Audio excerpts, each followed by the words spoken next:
हम सब लोग 6E204 की फ्लाइट से, इंडिगो की फ्लाइट से अपने महाधिवेशन के लिए रायपुर जा रहे थे।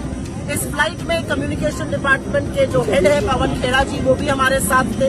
इस फ्लाइट में हमारे जनरल सेक्रेटरी ऑर्गेनाइजेशन के सी वेणुगोपाल जी हैं, जनरल सेक्रेटरी रणदीप सिंह सुरजेवाला जी हैं। ऐसे तमाम लोग इस फ्लाइट में जा रहे थे।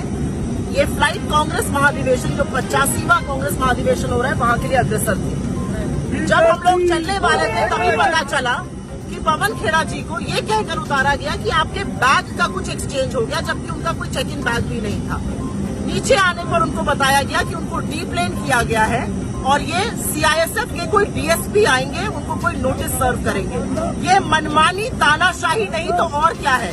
क्या आप लोगों को अब फ्लाइट करने से रोकेंगे? आपने पहले हमारे महाधिवेशन में व्यवधान डालना चाहा, वहां पर ईडी रेड कराकर। अब आप हमारे कुलीग को यहाँ पर डीप्लेन कर रहे हैं। इन्होंने ऐसा कौन सा गलत काम किया है जिसके लिए ये कार्रवाई की जा रही है, किन धाराओं के अंतर्गत की जा रही है, ये बताना पड़ेगा। और जब तक ये हवाई जहाज हम सबको लेकर, इंक्लूडिंग पवन जी को लेकर नहीं होता है, हम सब यही खड़े रहेंगे और ये तानाशाही कतई बर्दाश्त नहीं है। आप देख रहे हैं कि कैसे इस बस में पवन खेड़ा जी को और रणदीप सिंह सुरजेवाला जी उनके साथ जा रहे हैं। इन लोगों को असम की पुलिस लेकर जा रही है। ये वही असम की पुलिस है जब निहत्थों पर वार होता है तो चुप रहती है। मैं पूछना चाहती हूँ, इन्होंने कौन सा ऐसा जुर्म किया है कि इनको यहाँ पर डिटेन किया जा रहा है और असम की पुलिस हरकत में आ रही है? ये तानाशाही नहीं तो और क्या है? ये बात करते हैं अभिव्यक्ति की आजादी की। ये आपकी अभिव्यक्ति की आजादी की असलियत है। और अगर आपको एक्शन लेना ही है अब शब्दों पर, तो खूनी पंजा पर, कांग्रेस की विधवा पर, जर्सी गाय पर, 50 करोड़ की गर्लफ्रेंड पर, रेनकोट पहनकर नहाते हैं हमारे प्रधानमंत्री को कहने पर पहले नरेंद्र मोदी जी को गिरफ्तार करिए और फिर किसी के खिलाफ एक्शन लीजिएगा। निजी आक्षेप आप लगाते हैं। नेहरू का सरनेम क्यों नहीं यूज करते जैसी ओछी बात भारतीय संस्कृति के खिलाफ आप बोलते हैं और हमारे नेताओं को यहाँ से अरेस्ट करके ले जा रहे हैं। एक स्लिप ऑफ टंग हुआ, उन्होंने अपने आप को करेक्ट किया। आपने तो पूरे होशो हवास में इतनी भद्दी और गंदी बातें कही हैं कि आप मुंह छिपाने लायक नहीं है। देखिए, जिस तरह से आज पवन खेड़ा जी को झूठ बोल करके पहले फ्लाइट से उतारा गया और अब ये कहा जा रहा है कि हम डीप्लेन कर रहे हैं, एफआईआर की कोई कॉपी शो नहीं कर रहे हैं, डीजीसीए के जो रूल्स हैं उसको फॉलो नहीं कर रहे हैं, सीधे सीधे कहने कि हमें वर्बली कहा गया है असम में एफआईआर है, यहाँ एफआईआर है और हम ले जाएंगे। ये पूरी तरह से नियम कानून संविधान के खिलाफ है। हम उसके लिए यहाँ पर बैठे हुए हैं। पवन खेड़ा आज हम सब इंडिगो की फ्लाइट से कांग्रेस महाधिवेशन के लिए रायपुर जा रहे हैं। यकायक उन्होंने हमारे साथी पवन खेड़ा जी को कहा कि आपका बैग रह गया है। उनके पास कोई बैग है ही नहीं। आखिर में पुलिस आई और कहा कि असम पुलिस ने कोई एफआईआर दर्ज की है।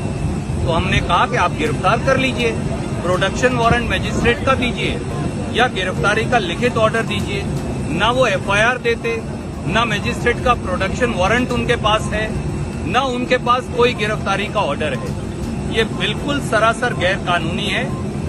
दिल्ली पुलिस और असम पुलिस उन्होंने हमारे जहाज को रोक रखा है जबरदस्ती।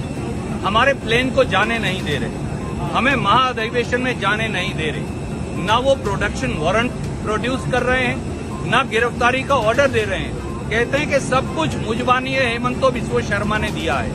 हेमंतो बिस्वा शर्मा कोई भगवान है जो मुजबानी ऑर्डर पास कर देगा?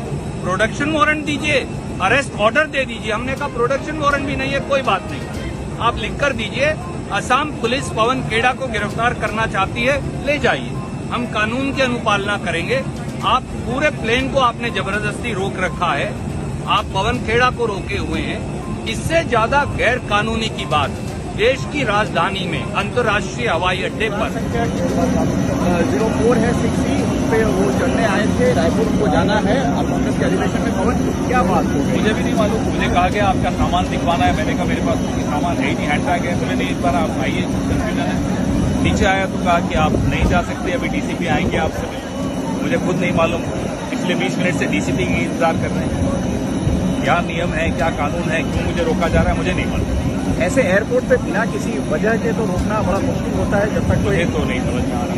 प्लीज सर, इंतजार ही कर रहा हूँ डीसीपी साहब की आ जाए फिर देखिए।